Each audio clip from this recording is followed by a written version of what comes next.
The Work Wife Chronicles, page 1 by Madam Kingster. 7 weeks into my job at Luther Consulting, and I had found my stride. Answering phones, coordinating meetings, keeping things running smooth. The office was sleek, efficient, a hive of ambition and whispers. But today, the whispers were loud, fueled by the Dallas branch's arrival, specifically Brent Monroe. "Brent, that's the man," one of my coworkers said, practically swooning into her coffee. "He doesn't just walk into the room, he takes it over." I rolled my eyes and stayed focused. I wasn't here for whatever fanfare came with Dallas's golden boy. I just wanted to do my job, blend into the background, and keep out of the chaos. But the universe had other plans. The next morning, just a block from the office, my tire gave out with a violent hiss of air. I pulled over, biting back frustration as I climbed out to inspect the damage. Before I could grab my phone, a sleek black Aston Martin pulled up, rolling to a stop beside me. The driver's window slid down, revealing a man who looked like he had just stepped out of a GQ spread. Sharp suit, dark skin glowing in the morning light, and a gaze that settled on me like a weight.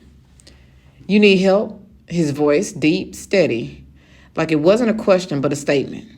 I froze, caught in his intensity. Yeah, flat tire. I was going to call a tow. "You got a spare?" he asked, already stepping out of his car, his movements slow, deliberate. "I think so," I said, watching as he walked around me like he was sizing me up. "Pop the trunk," he said, not waiting for a response.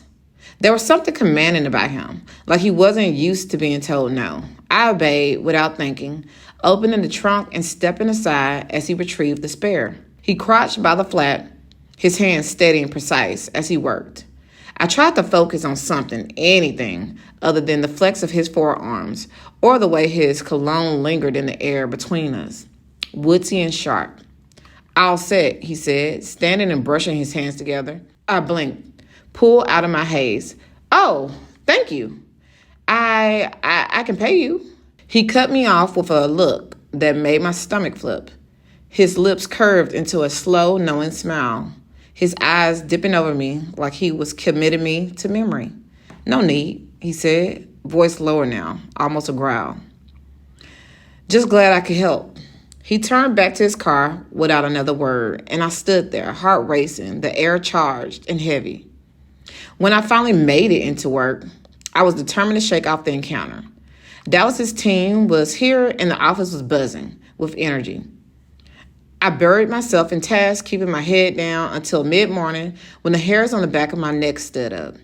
"Here's the file for Amanda," a familiar voice said, low and smooth, but with an edge that made me pause. I looked up and my stomach dropped. It was him.